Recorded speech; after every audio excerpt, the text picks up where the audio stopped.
अस्सलाम वालेकुम, mic is testing, hello hello, mic testing.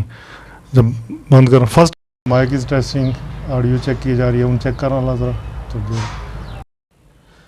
बिस्मिल्लाहिर्रहमानिर्रहीम। अस्सलाम वालेकुम नाज़रीन, मैं हूँ इल्ताफ़ मलिक और आप देख रहे हैं AMW TV उर्दू। नाज़रीन, आज मेरे साथ कोटली के सीनियर साफ़ी मौजूद हैं। आपने JK लीक्स का नाम सुना होगा। JK लीक्स जो है कोटली के अंदर, पूरे आज़ाद कश्मीर के अंदर एक ब्रांड बन चुकी है। जो भी सियासी लीडर्स होते हैं उनकी ख्वाहिश होती है कि JK लीक्स हमारा इंटरव्यू करे। तो हमने सोचा है JK लीक्स सब का इंटरव्यू करता है, तो हम क्यों ना JK लीक्स के जो डोगरा जुल्फ़िकार मलिक साहब हैं उनका इंटरव्यू करें। तो डोगरा साहब अस्सलाम वालेकुम। जी वालेकुम सलाम। अच्छा डोगरा साहब, सबसे पहले मुझे ये बताइए कि अखबार की अहमियत कितनी रह गई है? हेलो, चली गई? ये क्या है जी? वैसे बंद करो ना सर, कोई क्या नहीं, कैमरा मैन है।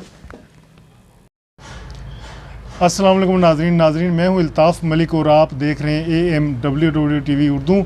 नाज़रीन, आज हमारे साथ मौजूद हैं आज़ाद जम्मू कश्मीर, बल्कि पूरे जम्मू कश्मीर के सीनियर साफ़ी डोगरा जुल्फ़िकार मलिक साहब, जिनका जो चैनल है JK लीक्स वो एक ब्रांड बन चुका है और इंतहाई पॉपुलर है, ना सिर्फ आज़ाद कश्मीर के अंदर, पाकिस्तान के अंदर, बल्कि अंदर भी बिजली आई थी। फिर भी ठीक है। हाँ जी, क्या नहीं, और तो विजन सब बोलना चाहिए, कट्टो सुना जी।